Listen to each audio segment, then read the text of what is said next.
யா அய்யுஹன்னாஸ் தக்கூ ரப்பக்கும் அல்லதி ஹலக்கக்கும் மின் நஃப்ஸின் வாஹிதா வ ஹலக்க மின்ஹா ஸௌஜஹா வ பஸ்ஸ மின்ஹுமா ரிஜாலன் கஸீரன்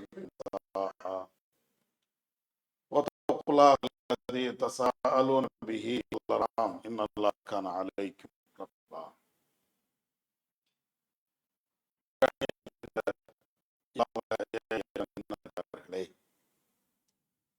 வல்லாஹ்வின் பேரருளால் அவன் காட்டிய வழியின் பிரகாரம் அவனை வணங்க வேண்டும் என்ற உயரிய நோக்கிலே இங்கே நாம் எல்லாம் ஒன்று சேர்ந்திருக்கிறோம்.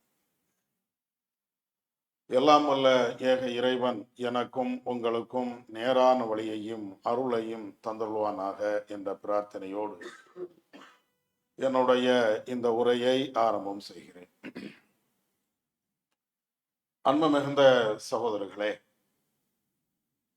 இஸ்லாம் என்ற தூய்மையான இந்த மார்க்கம் மனித சமுதாயத்திற்கு தேவையான அனைத்து வழிகாட்டுதலையும் வழங்கி இருக்கிறது.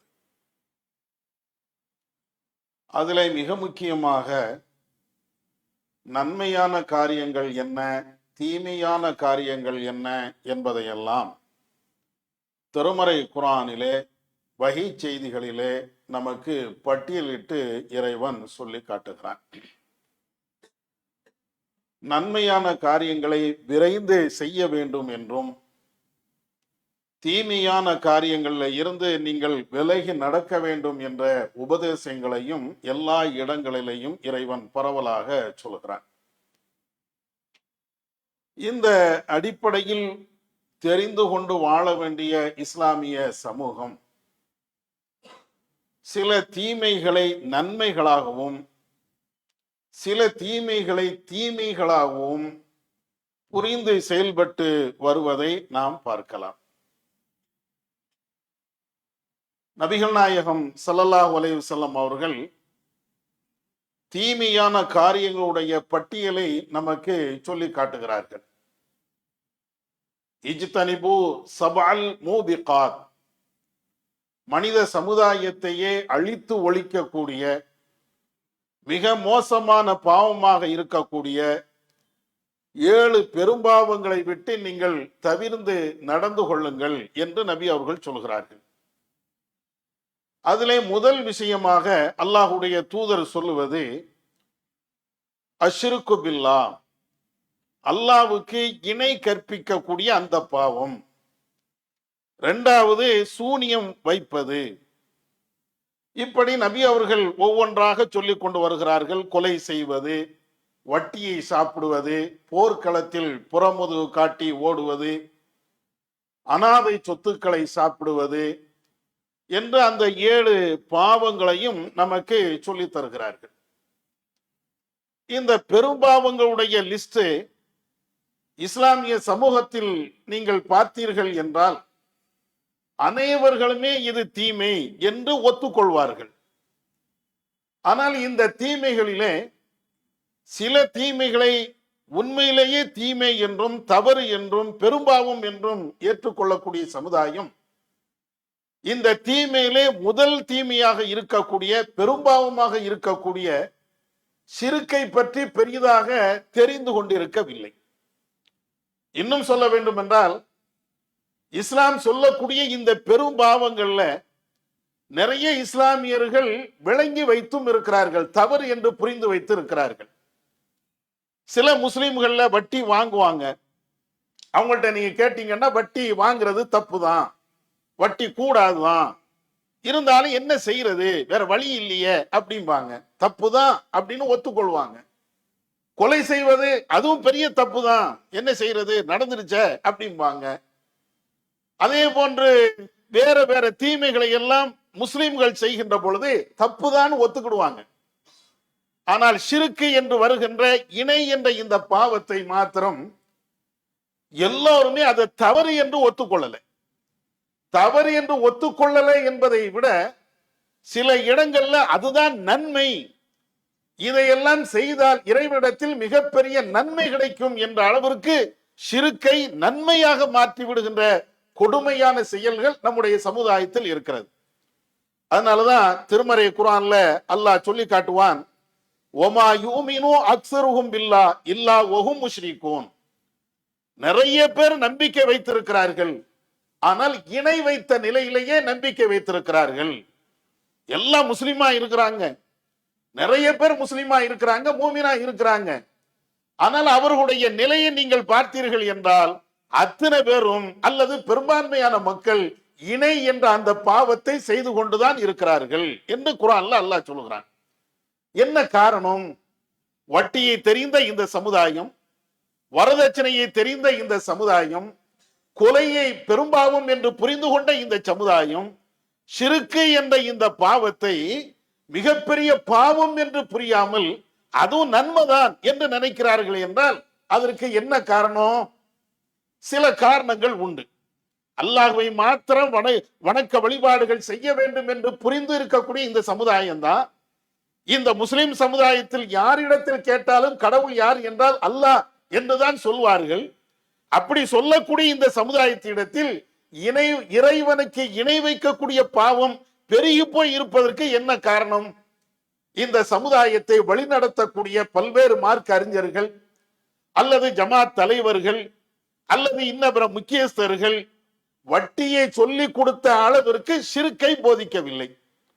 வேறு வேறு தீமைகளை சொல்லிக் கொடுத்த அளவிற்கு ஷிர்கு என்றால் என்ன என்று போதிக்கவில்லை என்பது மாத்திரமில்லை, அது எல்லாம் தாண்டி இது ஷிர்கு இல்லப்பா, நீ அவுலியாட்ட போய் கேளு அது யாரு ஷிர்குன்னு சொன்னா, நீ நாதாக்கள்கிட்ட போய் கேளு அது யாரு ஷிர்குன்னு சொன்னா, நீ தாயத்து கட்டு தகடைக்க போடு, வீடுகள்ல வேற ஏதாவது காத்து கருப்பு வராமல் இருப்பதற்காண்டி பாட்டல தொங்க போடு, இவைகள் அனைத்தும் மார்க்கம், இவைகள் அனைத்தும் இஸ்லாம் காட்டி தந்த வழிமுறைகள் என்று இந்த ஷிர்கான காரியங்களை நன்மையான காரியங்கள் என்பது போல சித்தரித்ததின் காரணத்தினால்தான் அல்லாஹ் ஒருவன் என்று வணங்கக்கூடிய கடவுள் ஒருத்தன்தான் என்று பேசுகின்ற இந்த இஸ்லாமிய சமுதாயத்திடத்துல தெரிஞ்சோ தெரியாமலோ ஷிர்குகள் மலிந்து கிடப்பதற்கு இதுதான் காரணம். நீங்கள் வலைதளங்களிலே பார்த்தீர்கள் என்றால் சமீபத்தில் ஒரு தமிழகத்தை சார்ந்த மிக முக்கியமான ஒரு மாற்று கருத்து உடைய ஒரு அறிஞர் பேசுகிறார். ஷிர்குனா என்ன தெரியுமா? இணை என்ற பாவம் என்றால் என்னவென்று தெரியுமா? இந்த நஜாத்துக்காரங்க சொன்ன மாதிரி வச்சது தொட்டது எடுத்தது போனது வந்தது எல்லாம் ஷிர்குங்கிறாங்களே, அதெல்லாம் ஷிர்க் கிடையாதுங்க. அப்ப ஷிர்குனா என்ன? நீ அல்லாஹ்வை ரெண்டு அல்லாஹ் இருக்கிறான் என்று நம்பினால்தான் ஷிர்க். கடவுள் ரெண்டு என்று நீ சொன்னால் ஷிர்க், இவனும் அல்லாஹ் இவனும் அல்லாஹ் அப்படின்னு சொன்னா ஷிர்க். அவுலியாக்களை நீங்க அல்லாஹ் என்று நீங்க நினைக்கிறீங்களா? தாயத்தை நீங்கள் அல்லாஹ் என்று நீங்கள் நம்புகிறீர்களா? பெரியார்களை, நாதாக்களை, வலிமார்களை, நம்முடைய நாட்ட தேட்டங்களை நிறைவு செய்யக்கூடிய அது போன்றவர்களை நீங்கள் அல்லாஹ் என்று என்னைக்கா நீங்க சொன்னீர்களா? அவங்க அல்லாஹ் என்று நம்ம யாருமே சொல்றது இல்லையே. அப்ப இது எப்படி ஷிர்க்குன்னு ஆகும்?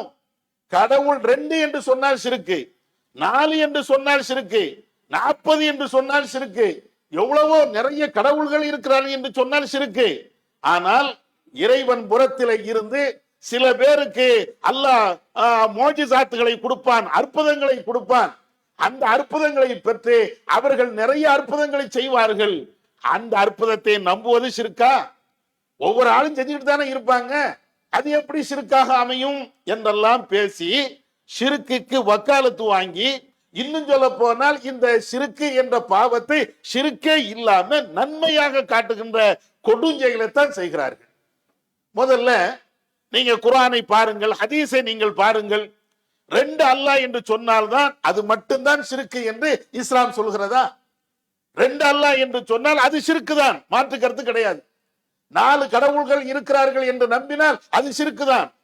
அல்லாஹ் திருமறை குர்ஆன்ல பல்வேறு இடங்கள் அல்லாஹ் கேட்கிறான், வானங்களையும் பூமியையும் படைத்தவன் யாரப்பா சொல்லுங்கள். அல்லாஹ் நபியிடத்துல சொல்ல சொல்லி மக்களிடத்துல கேட்க சொல்கிறான். வானங்களையும் பூமியையும் படைத்தவன் யார்? வானத்தில இருந்து நீர்களை இறக்கி காய்ந்து போய் இருக்கக்கூடிய இந்த மண்ணில அதன் மூலமாக செழிப்பை உண்டாக்கக்கூடியவன் யார் என்று கேட்டுவிட்டு அல்லாஹ் கேட்பான், இலாஹும் அல்லாஹ், அல்லாஹோடு வேறு கடவுள் உண்டாப்பா? இறைவனை தவிர வேறு ஒரு கடவுள் உண்டா? வானத்தை படைத்தவன் யார்? பூமியை படைத்தவன் யார்? நீரை இறக்கி வைக்கக்கூடியவன் யார்? செடி கொடிகளை முளைக்க செய்யக்கூடியவன் யார்? உனக்கு தேவையான உணவுகளுக்கு தாவரங்களை முளைக்க செய்யக்கூடியவன் யார்? அப்ப இது எல்லாம் அல்லாஹ் கூட சேர்த்து இன்னொரு கடவுள் உண்டா, இன்னொரு அல்லாஹ் உண்டா? அல்லாஹ் கேட்கிறான். இல்ல, கடவுள் ஒருத்தன் தான். இது எல்லாம் திருமறை குர்ஆன்ல ரெண்டு கடவுள் என்று சொன்னால் மிகப்பெரிய பாவம், அதுவும் ஷிர்க் என்று ஏராளமான வசனங்கள் இருக்கிறது. ஆனா ரெண்டு கடவுள் என்று சொன்னா மட்டும்தான் ஷிர்கா? நாலு கடவுள் என்று ஏற்றுக்கிட்டால் அது மட்டும்தான் இணை வைப்பு என்ற பாவத்தில் வருகிறதா? குர்ஆனை ஹதீஸை நீங்கள் பார்த்தீர்கள் என்றால் ஏராளமான செய்திகள் அல்லாஹ்வுடைய ஆற்றலை, அல்லாஹ்வுடைய வல்லமைகளை, கடவுளுக்கு இருக்கக்கூடிய தகுதியை கடவுளால் படைக்கப்பட்டவர்களுக்கு கொடுத்தால் அதுவும் இணை வைப்பு. அல்லாஹ் ஒருவனான் என்று நம்பிவிட்டு, அல்லாஹ் ஒருவன் என்று ஏற்றுக்கொண்டு விட்டு, அல்லாஹ்வுடைய ஆற்றலை, கடவுளுடைய தன்மையை கடவுளால் படைக்கப்பட்டவர்களுக்கு கொடுத்து விட்டோம் என்றால் அதுதான் ஷிர்க்.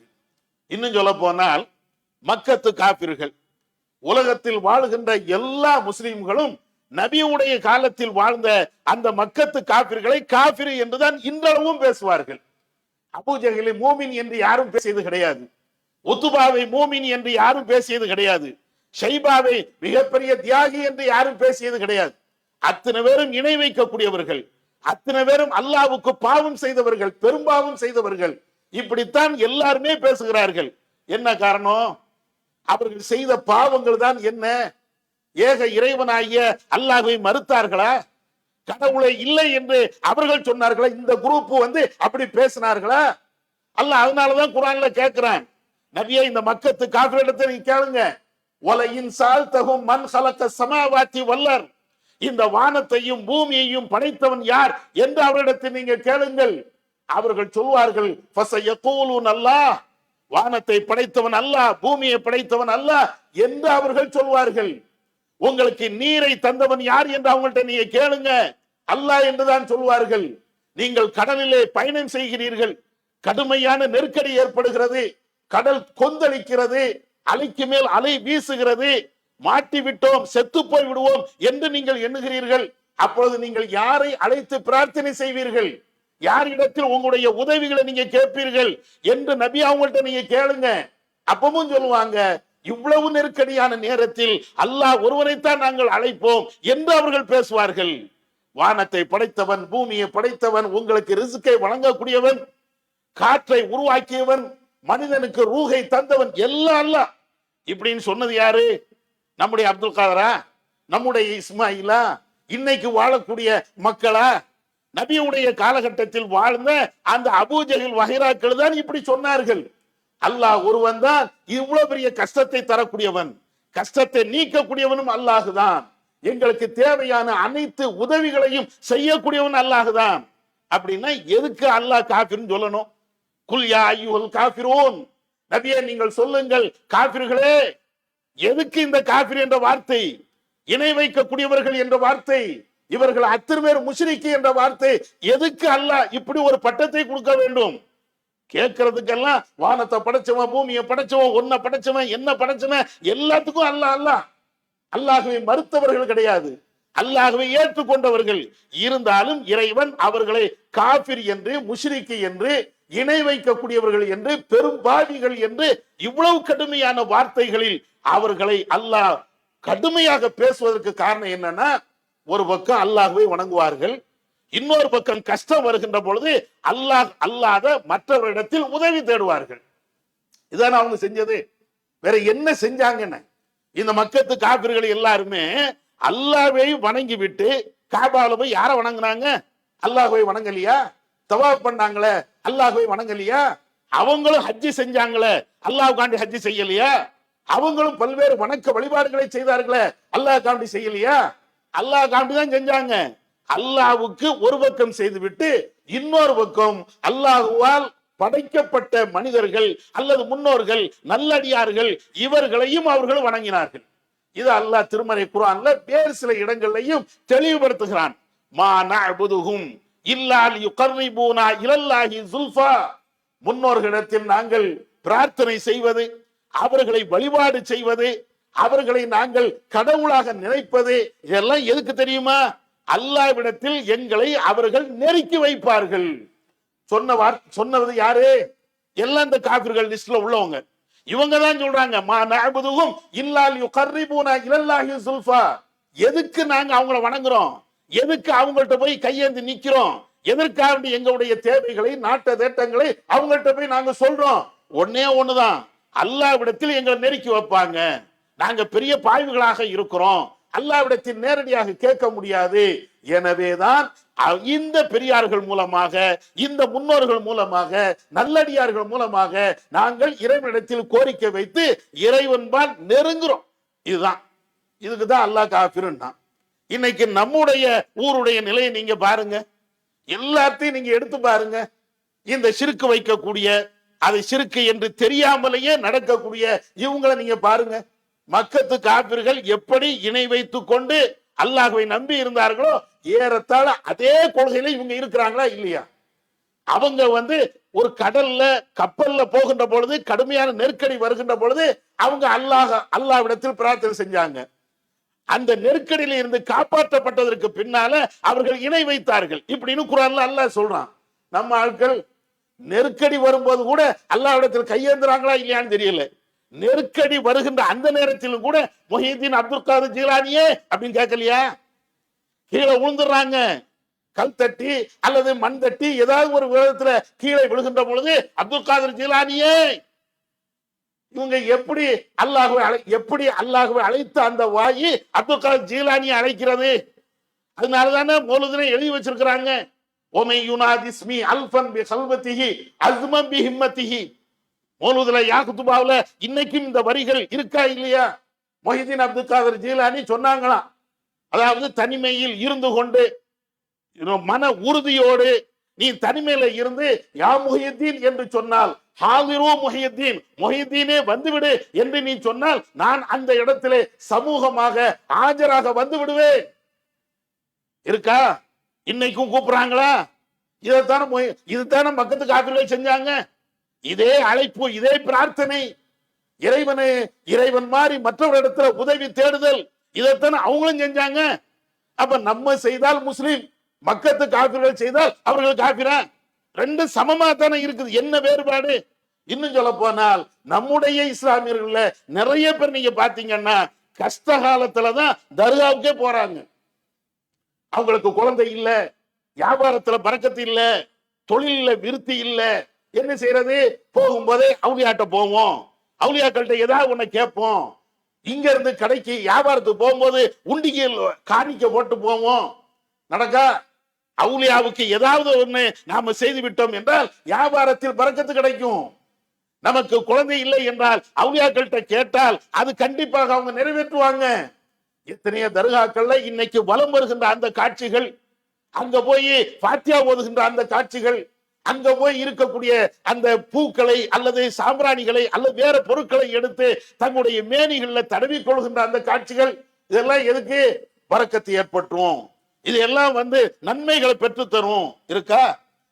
இவைகள் எல்லாத்தையும் தான் மக்கத்து காபிர்கள் செய்தார்கள். வேற வேற பேர்கள்ல செய்தாங்க, அவ்வளவுதான். இன்னைக்கு முஹிதீன் அப்துல் காதர் ஜீலானி இருக்கும்போது அன்னைக்கு அவர்களுக்கு லாத்து உஸ்ஸா என்ற கடவுள்கள் இருந்தார்கள். அதுதான் வேறுபாடு. கடவுள் தான் மாறி இருக்கிறார்களே தவிர கடவுளுடைய கொள்கை மாறல. அன்னைக்கு லாத்து உஸ்ஸா, இன்னைக்கு முஹிதீன் அப்துல் காதர் ஜீலானி. அன்னைக்கு வேற பேர்கள் இருந்தது, இன்னைக்கு ஏற்பாடு இப்ராஹிம் சார் இருப்பாரு. இதுதான் மாறி இருக்குதே தவிர கொள்கையில அவங்க கேட்ட பிரார்த்தனைகள்ல என்ன மாறுதல் இந்த சமுதாயத்தில் வந்திருக்கிறது? ரெண்டும் ஒன்னா தான் இருக்கிறது. அதனாலதான் அல்லாஹ் குர்ஆன்ல மக்கத்து காபிர்கள் உட்பட அத்தனை பேர்களுக்கும் அல்லாஹ் சொல்லி காட்டுகிறான், யா இபாதி அல்லதீன அஸ்ரஃபு அலா அன்ஃபுஸிஹிம் லா தக்னது மின் ரஹ்மத்தில்லாஹ். பாவம் செய்துவிட்ட என்னுடைய அடியார்களே, அல்லாஹ்வுடைய அருளை இருந்து நீங்கள் நிராசை அடைந்து விடாதீர்கள். இன்னொரு இடத்துல அல்லாஹ் திரும்ப திரும்ப சொல்லுவான், என்னிடத்திலேயே நீங்கள் துஆ செய்யுங்கள். வைதா சஅலக இபாதி அன்னி ஃபஇன்னி கரீப் உஜீபு தஅவத்தத் தாஇ இதா தஆனி ஃபல்யஸ்தஜீபு லி வல்யூமினு பி லஅல்லஹும் யர்ஷுதூன். நபியே, என்னை பற்றி உன்னிடத்தில் என்னுடைய அடியார்கள் கேட்பார்கள் என்றால் அவர்கள் என்னிடத்திலேயே பிரார்த்தனை செய்யட்டும் என்று நபியே நீங்கள் சொல்லுங்கள். அவர்களுடைய பிரார்த்தனைக்கு நான் பதிலளிக்க தயாராக இருக்கிறேன். படைச்சவன் திருமறை குர்ஆன்ல இன்னைக்கும் சொல்லிக் கொண்டே இருக்கிறான். எப்ப உனக்கு கஷ்டமா ஏன்ட்ட கேளு, உனக்கு குழந்தை பாக்கியம் இல்லையா, என்கிட்ட கேளு. என்ன பிரச்சனையா இருந்தாலும் என்கிட்ட கேளு, நான் அதுக்கு பதில் அளிக்கிறேன். நான் அதற்கு உன்னுடைய கோரிக்கை நிறைவேற்றுவதற்கு தயாராக இருக்கிறேன். ஆனால் ஒரே ஒரு கண்டிஷன், என் மேல மட்டும்தான் நீ நம்பிக்கை வைக்கணும். அல்லாஹ் அதையும் சொல்லி காட்டுகிறான். ஃபல்யூமினூ பி, என்ன மட்டும் நீ நம்பு. நான் ஒருத்தன் தான் கஷ்டத்தை நீக்குபவன் என்று நீ நம்பு. எனக்கு பரக்கத்தையும் அருளையும் தரக்கூடியவன் அல்லாஹ் ஒருவன் தான் என்று நீ நம்பு. நம்பிட்டு ரஹ்மான்ட்ட நீ கேளு. குர்ஆன்ல இந்த வசனம்னா இல்லையா? அப்ப இவ்வளவு பெரிய தீமைகள் இன்றைக்கும் சமுதாயத்தில் இருக்கிறது. இது நன்மை என்ற அடிப்படையில் சில பேர் நினைக்கிறாங்க, நடந்துகிட்டே இருக்கிறாங்க. இன்னொரு விஷயம் புரியணும். அதாவது அல்லாஹ்வுடைய ஆற்றலை அல்லாஹ்வால் படைக்கப்பட்ட மனிதர்களுக்கு அல்ல படைக்கப்பட்ட பொருட்கள் கொடுத்தால் அது ஷிர்க் தான். இது நான் சொல்லல, யூதர்கள் நபியுடைய காலத்துல வந்து சொல்றாங்க. ஒரு யூத அறிஞர் நபியிடத்திலே வருகிறார். அல்லாஹ்வின் தூதரே, நீங்கள் நல்ல சமுதாயம், நிஅமல் கௌமும், இந்த சமுதாயத்திலேயே நல்ல சமுதாயம் நீங்க தான். லவ்லா துஷ்ரிகூன், நீங்கள் இணை வைக்காம இருந்தா. யார்ட்ட? ரசூலுல்லாஹ்ட்ட. அல்லாஹ்வுடைய தூதர் இடத்துல வந்து சொல்றாங்க, நீங்க நல்ல ஆட்கள் தான், இஸ்லாமிய சமூகம் நல்ல மக்கள் தான், ஆனால் நீங்கள் இணை வைக்காமல் இருந்தால் எப்படி இருக்கும் நீங்க பாருங்க.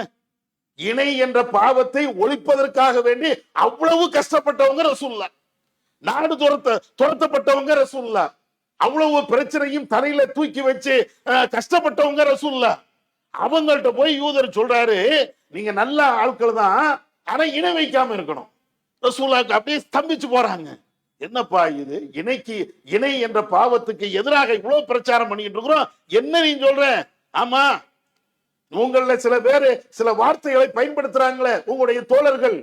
என்ன வார்த்தை?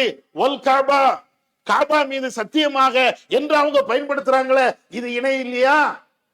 நல்ல விளங்கணும்.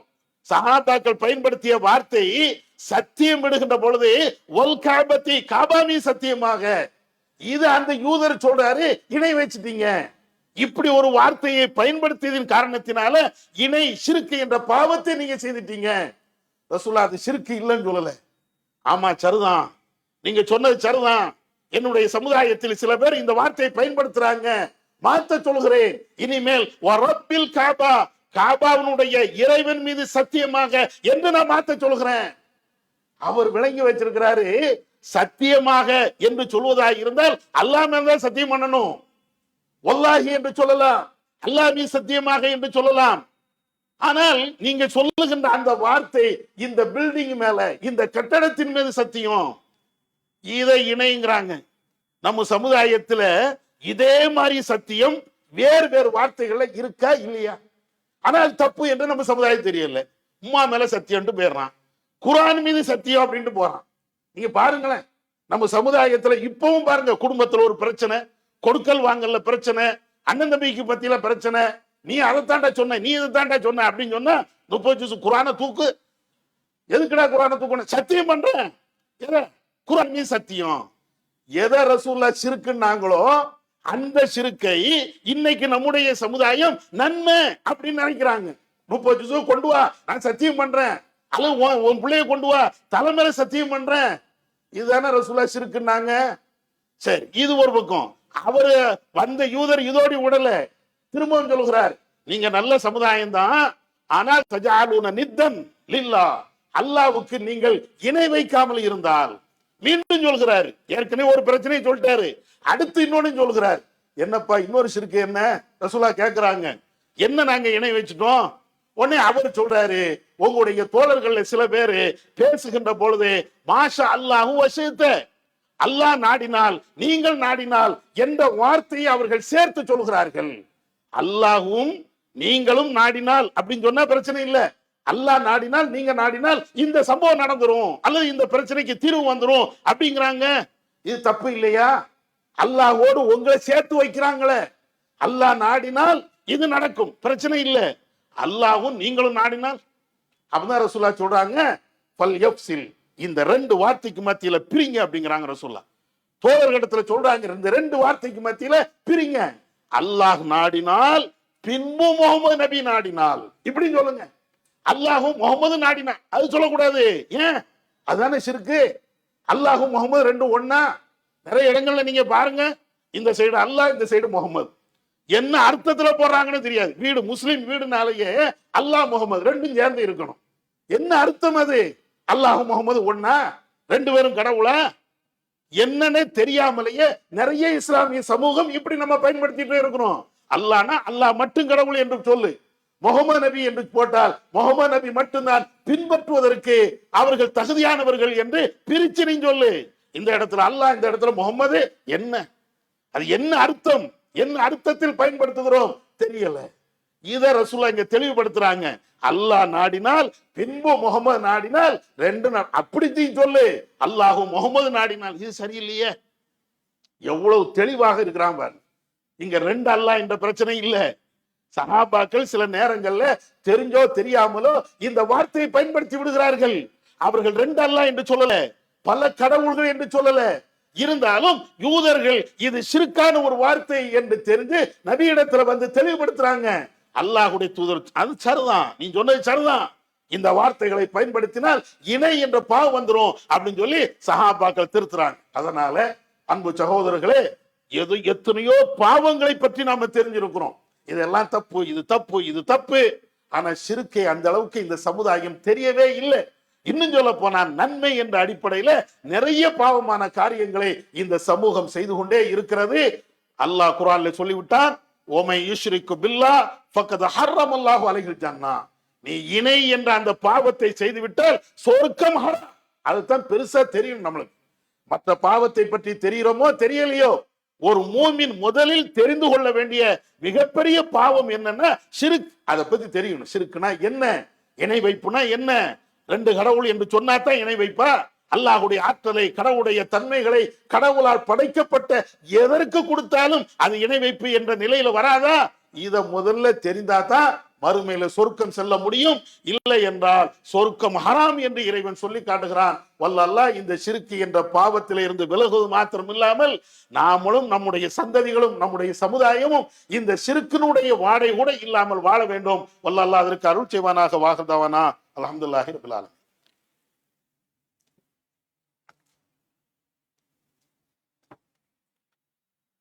இன்னல் ஹம்தலில்லாஹ் நஹ்மதுஹு நுஸல்லி அலா ரசூலில் கரீம். கணியத்திற்குரிய சகோதரர்களே, சமீபத்தில் நம்முடைய தாய் நாட்டில் இந்தியா முழுவதுமே மிகப்பெரிய ஒரு பிரச்சனை, ஒரு கொந்தளிப்பு ஏற்பட்டு இருப்பதை பார்க்கலாம். என்ன பிரச்சனை என்றால், கொல்கத்தாவிலே சமீபத்திலே ஒரு மருத்துவ பெண்மணி கற்பழிக்கப்பட்டு கொலை செய்யப்பட்ட விவகாரம். அதுக்கு அடுத்து மகாராஷ்டிரத்திலே ஏறத்தாழ ஒரு 10 அல்லது 12 வயசு அது போன்ற உள்ள ஒரு சிறுமி கடுமையாக அவங்களும் பாலியல் வன்புணர்வுக்கு ஆளாக்கப்பட்டு கொலை செய்யப்பட்ட விவகாரம். நம்முடைய தமிழ்நாட்டில் கிருஷ்ணகிரி மாவட்டத்தில் அதே போன்ற ஒரு பள்ளிக்கு சென்று வருகின்ற ஒரு சிறுமியை அதனுடைய ஆசிரியர்களை பாலியல் வன்புணர்வு செய்த அந்த சம்பவங்கள், இது எல்லாம் இப்பொழுது ஒரு 10 நாள்ல 15 நாள்ல என்னமோ சாதாரண ஒரு நிகழ்வு மாதிரி நடந்துகிட்டே இருக்கிறது. இது வெளிச்சத்துக்கு வந்த நிகழ்வுகள். வெளிச்சத்துக்கு வராத இது போன்ற பாலியல் வன்புணர்வுகள் என்பது கொஞ்ச நெஞ்சம் என்று சொல்லிவிட முடியாது. கண்ணை சிமிட்டி திறப்பதற்கு முன்னால் ஏகப்பட்ட தீமைகள், இது போன்ற ஒழுக்க ரீதியான பிரச்சனைகள் நடந்துகிட்டே இருக்கிறது. இது ஏதோ போன மாசம், இந்த மாசம் அல்லது போன வாரம் நடக்கக்கூடிய ஒரு நிகழ்வு என்று நாம நினைத்தால் அதுவும் தவறு. ஏன்னா இந்தியாவை பொறுத்த மட்டில் நிறைய சம்பவங்கள் இப்படி நடந்துகிட்டே இருக்கிறது. 1-2 சம்பவம் மட்டும் இல்லை. கோயில் கருவறையிலேயே பெண்கள் கற்பழிக்கப்பட்ட சம்பவங்கள், அதே போன்று வேற வேற இடங்கள்ல ட்ரெயின்ல போகும்போது, பஸ்ல போகும்போது, வீட்டில் தனியா இருக்கின்ற பொழுது, பார்க்கு, பீச் என்று அந்த இடத்துக்கு போனா, அதாவது பெண்கள் மானபங்கம் படுத்தப்படுவதற்கு ஒரு இடம் கூட மிச்சமில்லை என்று சொல்லக்கூடிய அளவிற்கு எல்லா இடத்திலையும் அந்த பெண்களுடைய கற்புகள் சூறையாடப்பட்டு கொண்டே இருக்கிறது. இது 1-2 சம்பவம் இல்லை. உடனே நம்முடைய அரசாங்கங்கள் எல்லாரும் சேர்ந்து போக்சோ சட்டம், சிறுமியை நீ வன்புறவு செய்தால் அல்லது பாலியல் சீண்டுதல் இருந்தால் உன்னை உள்ள அடைச்சிருவோம், ஜாமீன் தான் தரமாட்டோம். என்ன நடக்குது? இந்த சட்டத்தை கொண்டு வந்தோடனே எல்லா கற்பழிப்பும் அடுத்த நாளே நின்றுடுச்சா? இந்த சட்டத்தை பார்த்து எல்லாரும் பயந்து இனிமேல் இது போன்ற எந்த தொந்தரவும் செய்ய மாட்டோம் அப்படின்னு இந்தியாவில் இருக்கக்கூடிய எல்லா ஆண்களும் நல்ல முடிவை எடுத்துட்டாங்களா? இந்த சட்டம் வந்ததற்கு பின்னால்தான் இன்னும் கொடுஞ்செயல்கள் கூடிக்கொண்டே போகுது என்பதுதான் யதார்த்தமான உண்மை. முதல்ல ஒரு மனிதனை திருத்துவதாக இருந்தால் சட்டத்தின் மூலமாக திருத்துவது என்பது கொஞ்சம் தான். அதற்கு முன்னால நல் ஒழுக்கங்களை போதிப்பதன் மூலமாகத்தான் ஒரு மனுஷன் திருந்த முடியும். ஃபர்ஸ்ட் அதுதான். அவனுக்கு அடிப்படையிலேயே நல் ஒழுக்கத்தை சொல்லிக் கொடுக்கணும். ஆணா இருந்தாலும் பெண்ணா இருந்தாலும் சிறார்களா இருந்தாலும் பெரியவர்களாக இருந்தாலும் ஒரு மனிதன் எப்படி வாழணும், என்ன நாகரிகத்தின் அடிப்படையில் வாழணும், என்ன கலாச்சாரத்தின் அடிப்படையில் வாழணும், இதை முதல்ல சொல்லிக் கொடுக்கணும். அந்த ஒழுக்கக்கேடு அல்லது எது பாவம் என்பதை சொல்லி கொடுக்காம வெறும் போக்சோ சட்டம் அப்படின்னா எல்லாம் நின்றுடுமா? ஒண்ணு நிக்காது. அதனாலதான் கூடிக்கிட்டே இருக்கிறது. முதல்ல ஒழுக்க ரீதியாக மக்களுக்கு தெளிவான ஒரு போதனை இருக்கணும்.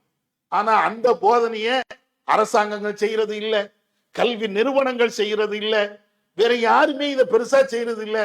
நம்மளை போன்ற சின்ன சின்ன ஆட்கள் வேண்டுமானால் செய்துட்டு போறோம். மற்றபடி நீங்கள் யாருமே இது ஒரு பெரிய பிரச்சாரமாக மக்களுக்கு மத்தியில பெரிய பிரச்சார வழியில கொண்டு செல்லக்கூடிய ஒரு மேற்று இல்லவே இல்லை. ஆனா அதையும் தாண்டி என்ன செய்யறாங்கன்னா, இந்த பாலியல் வன்புணர்வு நடப்பதற்கு சாதகமான வேறு சில உபதேசங்களை மக்கள்கிட்ட கொண்டு போறாங்க. என்ன கொண்டு போறாங்க? ஓரின சேர்க்கை, ஆணும் ஆணும் கல்யாணம் பண்ணணுமா பண்ணிட்டு போ, பெண்ணும் பெண்ணும் கல்யாணம் பண்ணணுமா பண்ணிட்டு போ. இது சட்ட ரீதியாக எந்த தப்பும் இல்லை, யாருனாலும் யாரோடனாலும் போகலாம். ஒரு ஆணும் ஒரு பெண்ணும் அவங்க தனித்து வாழ வேண்டும் என்று விரும்புகிறார்களா, தாராளமா நடந்துகிட்டு போ. கல்யாணமே இல்லாம கெட் டுகெதர் அதமா நாங்க வாழ போறோமா, நல்லா வாழ்ந்துகிட்டே போ. இது எல்லாம் சொல்லி கொடுத்தா பின்ன ஏன் கற்பழிக்க மாட்டான்? எதை சொல்கிறோம், எதை பிரச்சாரமாக கொண்டு போகிறோம், அதான் மிக முக்கியமான ஒரு விஷயம் இல்லையா? நாட்டு மக்களுக்கு நம்ம எதை சொல்லணுமோ அதையெல்லாம் சொல்லணும். அவன் மிக மோசமாக நடப்பதற்கு என்னென்ன வழிமுறைகள் இருக்குதோ எல்லாம் சட்டத்தின் அடிப்படையில் இது சரியில்லை, அது சரி, இது சரி என்று இப்படியே சொன்னா அதான் அதனுடைய விளைவுதான் இது. தீமைகளை தீமைகளாக மக்களிடத்தில் சொல்லாமல் அத நன்மை என்பது போல மக்கள்கிட்ட காட்டியாச்சுன்னா சரிப்பா செஞ்சுட்டு போவோம்பா, இதுல என்ன பிரச்சனை? அதனாலதான் இந்த தீமை ஒழிய மாட்டேங்குது, கூடிக்கிட்டே போறதுக்கு அதுதான் காரணம். இதுல இன்னும் கொடுமை என்ன தெரியுமா? சமீபத்துல ஒரு மாநிலத்துல ஒரு பெண்ணு கற்பழிக்கப்பட்டா, மானபங்கப்படுத்தப்பட்டாச்சு. அந்த வழக்கு கோர்ட்டுக்கு போகுது. கோர்ட்ல உள்ள நீதிபதிகள் சொல்றாங்க, நீ ஒழுக்கமா நடக்கணும். யார? அந்த பொம்பளைய நீ ஒழுக்கமா நடக்கணும், நீ உன்னுடைய கற்பை நீ தான் பாதுகாத்துக்கணும், உன்னுடைய இச்சையை தனித்து கொள்ளணும் அப்படிங்கிற மாதிரி அந்த பெண்ணுக்கு உபதேசம். இப்ப மானபங்கப்படுத்துறதுங்கிறது அந்த பெண்ணு என்ன செய்வா? அந்த பெண்ணை பாதிக்கப்பட்டு வந்திருக்கிறா. கடைசி எவன் மானபங்கப்படுத்தினானோ அவன் வெளியே விட்டாச்சு. நீ வெளியே போ, உனக்கு எல்லாமே ஜெயிலாம் கிடையாது அப்படின்னா அப்ப இதெல்லாம் நாடு எங்க போகுது நீங்க பாருங்க. இது சாதாரணமா ஒரு கோர்ட்டினுடைய தீர்ப்பு, ஒரு நீதிமன்றத்தினுடைய தீர்ப்பு, நீதிபதியுடைய கருத்து அப்படின்னு மட்டும் இதை பார்க்க இயலாது. இதுதான் பிரச்சாரமாக இன்னைக்கு சமூக வலைதளங்கள்ல இருக்கிறது. இந்த நீதிமன்றம் கூறிய வார்த்தைகள், இந்த நீதிபதி கூறிய வார்த்தைகள் அப்படின்னு இந்த மானபங்க சம்பந்தமாக இந்த வார்த்தைகள் பிரச்சாரமா போகுது. எது போக வேண்டுமோ அது போகாம எது தீமையாக இருக்கிறதோ அது மக்கள்கிட்ட போகுது. அதனாலதான் இது போன்ற பிரச்சனைகளுக்கு தீர்வு இல்லாம ஒவ்வொரு நாளும் கூடிக்கிட்டே இருக்கிறது. மானபங்க பிரச்சனைகள், பெண்கள் பாலியல் துன்புறுத்துதல், 2 வயசு பிள்ளைய கூட விட்டு வைக்கல. எவ்வளவு பெரிய கொடுமை நீங்க பாருங்க. 2 வயசு பிள்ளை பாவம். பார்க்கும் போது இந்த சிந்தனையே வருமா? குழந்தையை எடுத்தால் அந்த குழந்தையை கொஞ்சுகின்ற மனசுதான் வரும், மனுஷனா இருந்தா.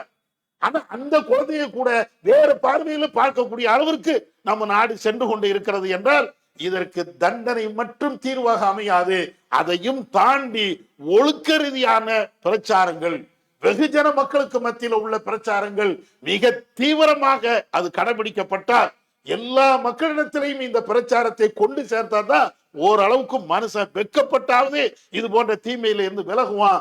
அதை விட்டுட்டு எதிர்மறையான பிரச்சாரங்கள் கொண்டு போனால் நீ யாரோடு சேர்ந்து வாழலாம், எப்படினாலும் வாழலாம், உன்னுடைய கலாச்சாரம் பத்தி நீ கவலைப்பட தேவையில்லை, இதெல்லாம் அவருடைய உரிமை, இவருடைய உரிமை என்று தத்துவம் பேசிக்கொண்டே இருந்தால் இது போன்ற தீமைகளை ஒழிக்க முடியாது என்பதை இஸ்லாமும் நமக்கு சொல்லித் தருகிறது, உலக நடைமுறைகளும் சொல்லித் தருகிறது.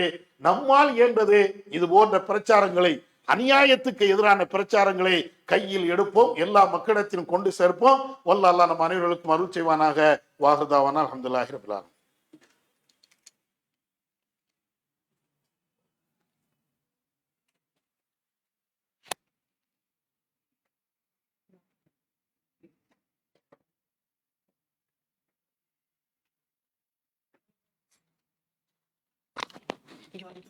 Asik ya, asik. Belum.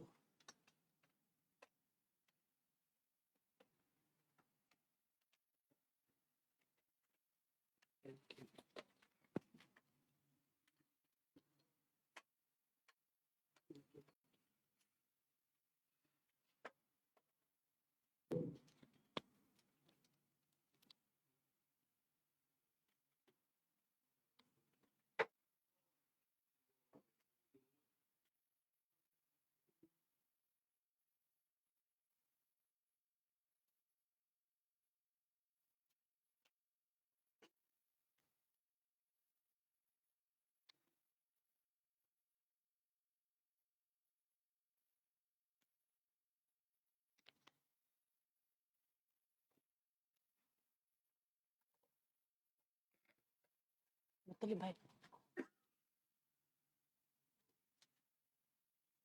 الله أكبر الله أكبر أشهد أن لا إله إلا الله أشهد أن محمد رسول الله حي على الصلاة حي على الفلاح قد قامت الصلاة قد قامت الصلاة الله أكبر الله أكبر لا إله إلا الله.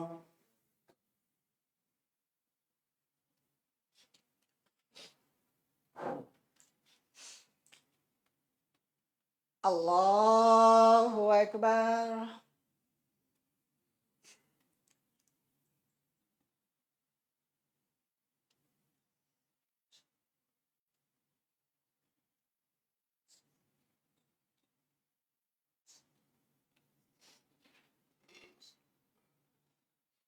Alhamdulillahi Rabbil Alamin. الرحمن الرحيم مالك يوم الدين إياك نعبد وإياك نستعين اهدنا الصراط المستقيم صراط الذين أنعمت عليهم غير المغضوب عليهم ولا الضالين.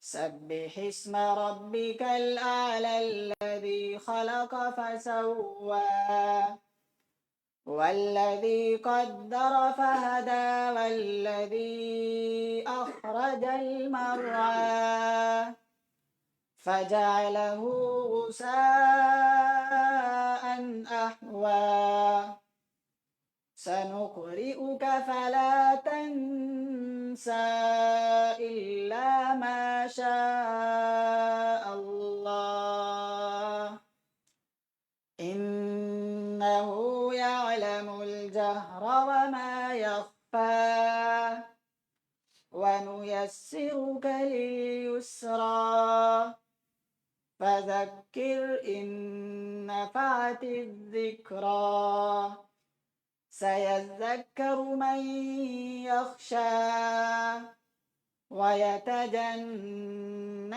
الأشقى الذي يصلى النار الكبرى ثم لا يموت فيها ولا يحيا قد أفلح من تزكى وذكر اسم ربه فصلى بل تؤثرون الحياة الدنيا والآخرة خير وأبقى إن هذا لفي الصحف الأولى صحف إبراهيم وموسى.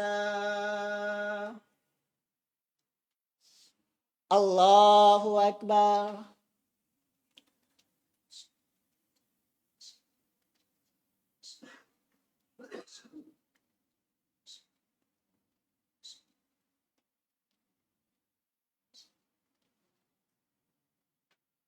سمع الله لمن حمده. الله أكبر.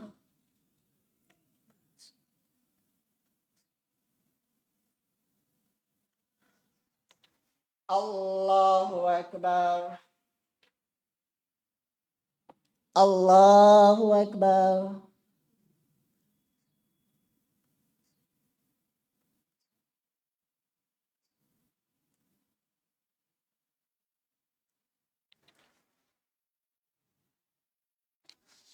الله أكبر.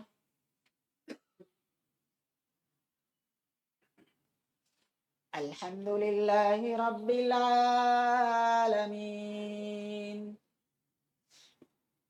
الرحمن الرحيم مالك يوم الدين إياك نعبد وإياك نستعين اهدنا الصراط المستقيم صراط الذين أنعمت عليهم غير المغضوب عليهم ولا الضالين.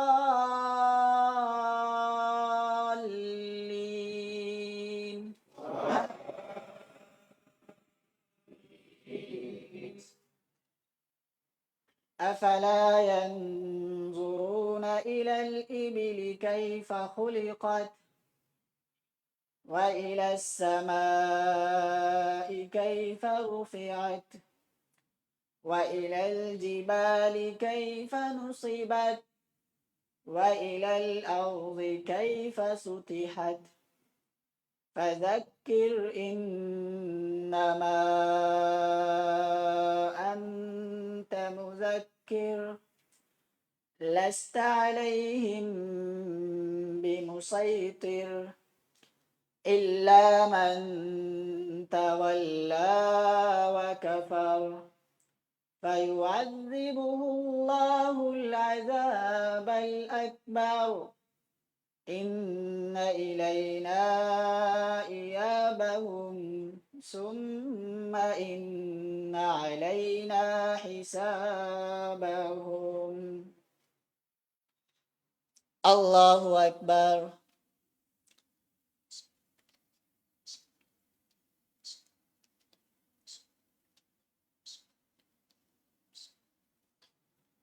سمع الله لمن حمده. الله أكبر.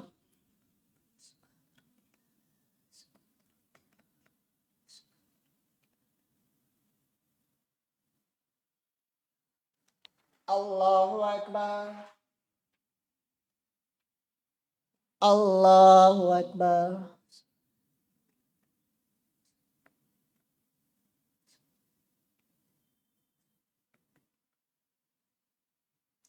الله أكبر.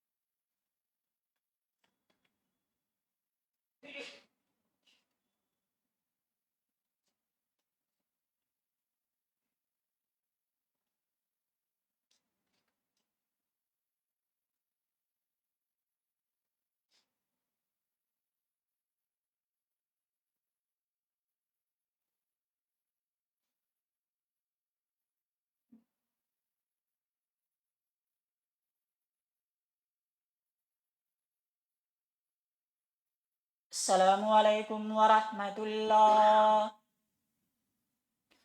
Assalamualaikum warahmatullah.